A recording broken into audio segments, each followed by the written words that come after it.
خفافيش الظلام.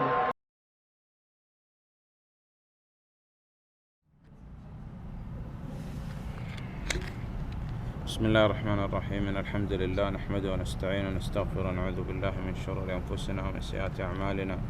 من يهده الله فلا مضل له ومن يضلل فلا هادي له، وأشهد أن لا إله إلا الله وحده لا شريك له، وأشهد أن محمدا عبده ورسوله. أما بعد، فإننا في هذا اليوم، يوم الثلاثاء 12 من شهر جمادى الأولى 1436، الموافق للثالث من الشهر الثالث 2015. بالنسبة لأخينا الشيخ أبو يحيى، أنا لا أعرف عنه، وأحسب والله حسيبه أنه من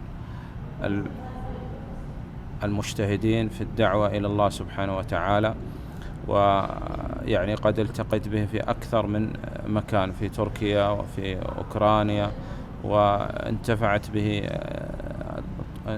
الأمة سواء كان بالترجمة أو بإلقاء الدروس وكذا.